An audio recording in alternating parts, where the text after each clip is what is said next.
The numbers moved fast, too fast. Within hours of release, streaming charts across continents lit up in unison and one name dominated every feed: Bruno Mars.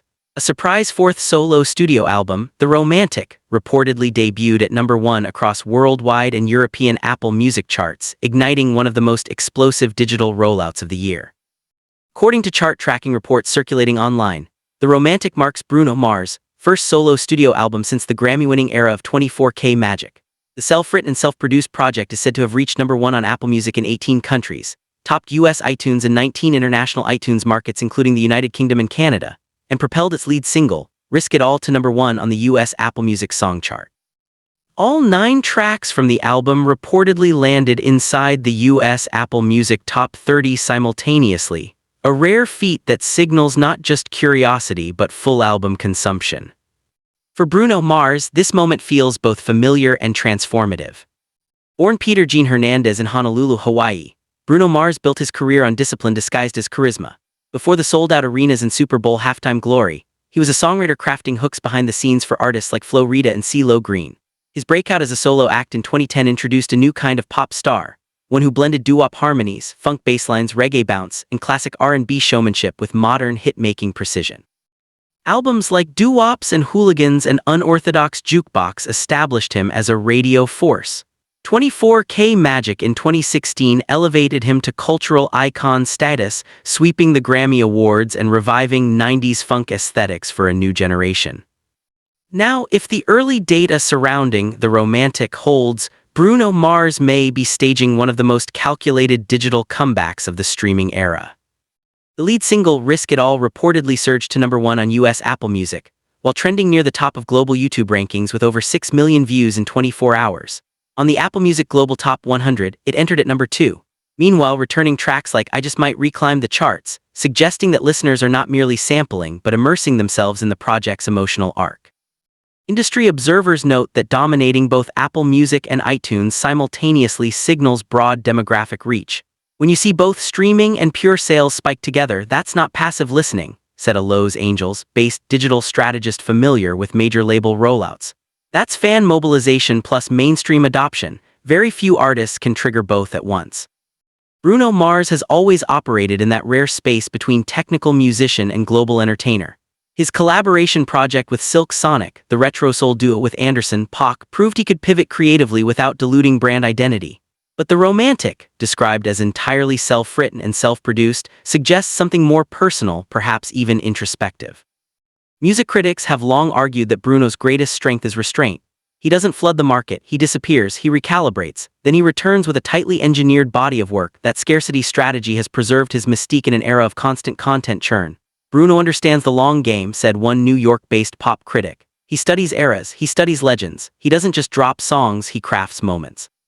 Culturally, the timing is significant. American pop music has been leaning heavily into minimalism and genre-blurring experimentation. Bruno Mars represents something different: maximalism, live instrumentation, vocal precision, and performance discipline. His influence is visible in younger artists re-embracing funk grooves and analog textures. When he reintroduced talkbox synths and choreographed band aesthetics during the 24K Magic run, it reshaped radio playlists and award shows staging for years. If The Romantic continues its trajectory, it could signal another stylistic shift. Early track titles such as God Was Showing Off, Why You Wanna Fight, and On My Soul hint at vulnerability layered over groove-driven production. That combination, emotional transparency wrapped in danceable rhythm, has long been Bruno's signature formula.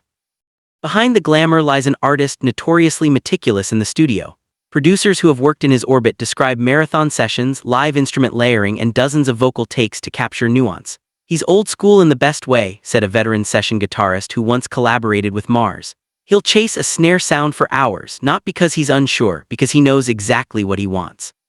That perfectionism has sometimes meant long gaps between albums, yet those gaps have also built anticipation. The reported surge in his global digital artist ranking, climbing to #3 with nearly 4,000 points, reflects not only current consumption but sustained catalog loyalty. Songs like Uptown Funk continue to re-enter digital charts years after release, reinforcing his cross-generational footprint. In the broader American music industry, a comeback of this scale reinforces the enduring power of star-driven album cycles. While playlist culture often prioritizes singles, Bruno Mars still commands album-era listening behavior. 9 tracks simultaneously charting in the US Apple Music Top 30 suggests cohesive storytelling rather than fragmented virality. There is also a business dimension. Dominating iTunes in markets from Australia to Switzerland signals purchasing intent, fans choosing ownership over passive streaming. In a landscape where revenue models continue to evolve, that matters. Yet perhaps the most compelling layer of this story is emotional. Bruno Mars built his brand on joy, bright horns, synchronized choreography, champagne sparkle. But underneath the polish has always been a songwriter deeply attuned to heartbreak and devotion. Tracks like When I Was Your Man and Versace on the Floor revealed a crooner unafraid of fragility. The romantic, by title alone, implies a return to that vulnerability. It suggests a mature phase, not nostalgia, reflection. For American audiences, Bruno Mars represents continuity in a rapidly shifting pop ecosystem. He bridges eras, Motown and TikTok, vinyl grooves and viral reels. His success reminds the industry that craftsmanship still resonates. As streaming numbers stabilize in the coming days, chart analysts will watch closely to see whether this surge translates into long-term dominance across Billboard rankings and award season recognition. If history is any indicator, Bruno Mars rarely enters a cycle without a multi-layered strategy in place. In the end, the story of Bruno Mars is not just about chart positions, it is about endurance, reinvention without abandonment of roots, precision without pretension. If the romantic marks a new chapter, it may also reaffirm a timeless truth. In American pop music, few artists balance spectacle and substance as seamlessly as Bruno Mars. And if this moment is any indication, he is not done rewriting the rules. A producer familiar with Mars' creative process once said that he keeps handwritten notebooks filled with lyric fragments and melodic ideas, sometimes revisiting lines years later. That long incubation period could explain the sense of maturity fans are hearing now. The romanticism here does not feel naive, it feels earned. For the American pop landscape, the implications are significant. When an established superstar successfully launches a cohesive album in the streaming era, it challenges the narrative that attention spans have permanently shrunk. It demonstrates that storytelling still sells, that craft still commands clicks. Bruno Mars has long balanced charisma with discipline. On stage, he projects effortless swagger.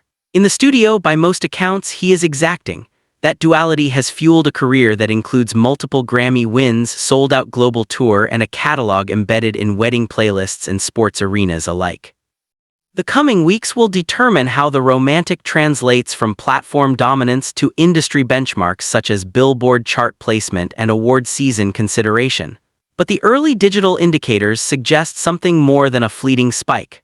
They point to sustained engagement. As fans stream Risk It All on repeat and debate favorite tracks across social media, one truth feels clear: Bruno Mars remains a rare figure in modern pop. He is both craftsman and performer, archivist and innovator, a romantic in an era of rapid consumption. In the end, the romantic may be remembered not just as a chart-topping return, but as a reaffirmation. A reminder that melody, groove, and emotional clarity never truly go out of style. And as the music industry continues to evolve at breakneck speed, Bruno Mars stands as proof that longevity is built not on trends, but on timelessness. Bruno Mars is back in the global spotlight. The Grammy-winning superstar has ignited major chart momentum with reports of his new self-written and self-produced album, The Romantic, dominating Apple Music and iTunes rankings worldwide. For American audiences, this marks a pivotal moment. Bruno Mars' first alleged solo studio era since the cultural phenomenon of 24K Magic reshaped modern funk pop nearly a decade ago. Early data circulating from international chart trackers shows The Romantic surging to #1 across multiple Apple Music territories, while the lead single Risk It All climbs to the top of the US Apple Music song chart. Even more striking, all 9 tracks from the project reportedly landed inside the US Apple Music Top 30 simultaneously, a rare achievement that signals full album engagement, not just viral streaming. Why does this matter? Because Bruno Mars has long represented more than radio hits. He bridges generations, blending classic soul, live instrumentation, and stadium-level showmanship in a streaming-first era. His return signals a potential shift back toward artistry-driven pop dominance. In this video, we break down the numbers, the context, and what this moment means for Bruno Mars and the American music industry. Watch now for the full story behind the comeback everyone is talking about.